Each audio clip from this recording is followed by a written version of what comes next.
for an AP, T3 equal to 18 and T7 equal to 30, then S17 is equal to, ഇങ്ങനെയാണ് T N കാണാനുള്ള വാക്യം എന്താണ്?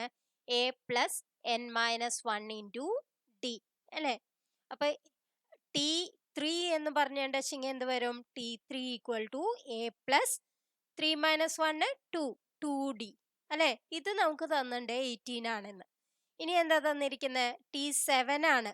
T7 equal to A plus 7 minus 1 എത്രയാണ്? 6d equal to എത്രയാണ്? 30 ആണ്. ഇങ്ങനെ രണ്ട് ഇക്വേഷൻ ആണ് നമുക്ക് കിട്ടുന്നത് അല്ലെ? ഇനി നമുക്ക് കാണേണ്ടത് S17 ആണ്.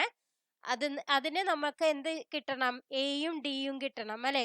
അപ്പൊ ഈ രണ്ട് ഇക്വേഷന് എയും ഡിയും കിട്ടാൻ പറ്റുമോ? കാരണം 2 മൈനസ് 1 ചെയ്താൽ മതി. അപ്പൊ എ ക്യാൻസൽ ആയി പോവും. 6d മൈനസ് 2d എത്ര വരും? 4d വരും. 4d ഈക്വൽ ടു 30 മൈനസ് 18 അത് എത്രയാണ് വരിക? 12 അല്ലെ? അപ്പൊ d equal to 12 divided by 4 that is 3 അല്ലെ? ഇനി ഈ ഡിനെ ഇവിടെ കൊടുത്തിട്ടുണ്ടെങ്കിൽ നമുക്ക് എന്ത് കിട്ടും? എ കിട്ടും അല്ലെ? A equal to 18 minus 2d അതായത് 2 ഇൻറ്റു 3 എത്രയാണ് വരിക? 18 മൈനസ് 6 ഈക്വൽ ടു 12. അപ്പൊ എ 12 ആണ്, ഡി 3 ആണ് എങ്കിൽ S17 എങ്ങനെ കാണാം?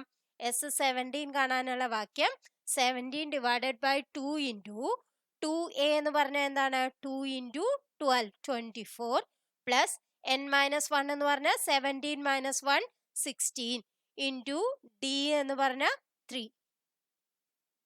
ഇത് എത്രയാണ് വരിക? 48 ആണ്.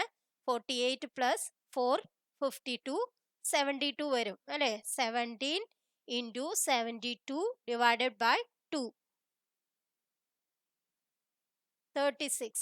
17 ഇൻറ്റു 36 അല്ലെ? അതെങ്ങനെയാണ് ചെയ്യുക? വേഗത്തിൽ ചെയ്യാനുള്ള വഴി പറഞ്ഞുതരാം. 17 ഇൻറ്റു 30 പ്ലസ് 6 ആണ് അല്ലെ? അപ്പൊ 0 5 10 പ്ലസ്